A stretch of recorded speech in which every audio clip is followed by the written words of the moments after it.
Ça, c'est la plus grosse arnaque de 2025 jusqu'à 2029 s'il n'y a pas de modification. Donc, les frais d'école de commerce, ok, ils ont pris 84% depuis 2011. Ils ont presque doublé. Et il y a une grosse partie de ces gens-là, là, une grosse partie, ils vont finir soit au chômage, soit dans le bâtiment, soit au SMIC amélioré. C'est-à-dire ils vont prendre des 1005, 1006, ou ils vont être stagiaires pendant 10 ans. Franchement, c'est scandaleux. Alors je me pose juste une question parce que je connais pas, mais là, c'est des frais à l'année ou c'est le cursus complet, genre de 3 ans? Parce que faut se rendre compte, hein, 60 000 euros ou 50 000 euros là. Vous prenez les 50 000 euros, vous montez un business, vous rachetez un site, comme un site internet qui tourne déjà, vous rachetez une entreprise qui tourne déjà, vous faites un crédit avec l'argent, vous levez un peu d'argent, vous rachetez une entreprise qui tourne, c'est beaucoup plus rentable que ça là.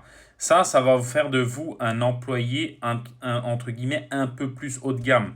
Vous allez envoyer des tonnes de CV, vous allez envoyer des tonnes de lettres de motivation alors que vous n'êtes pas motivé la plupart du temps. Vous allez devoir faire des centaines de posts LinkedIn. Tout ça pour finir entre 1007 et 2000 euros par mois. Il n'y a même pas de garantie de résultat derrière. Je pense que les écoles de commerce comme ça, c'est vraiment le meilleur business du monde à faire.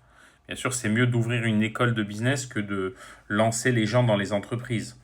Parce que franchement, avec l'IA, avec le fait qu'il y ait une récession, le fait qu'il y a des entreprises qui envoient de plus en plus leurs missions à l'étranger avec des sous-traitants étrangers, ça va être compliqué. Est-ce que toi, tu es étudiant? Est-ce que tu as un avis là-dessus? Est-ce qu'il y a des gens qui sont sortis de ces écoles et qui sont vraiment déçus? Si c'est le cas, donnez-moi des commentaires, ça m'intéresse parce que moi, je peux pas comprendre qu'on puisse lâcher des sommes comme ça en 2025. Et en plus de ça, à la sortie, vous n'êtes même pas sûr d'avoir ni un travail, ni un bon poste. Et souvent, il y a beaucoup de déceptions.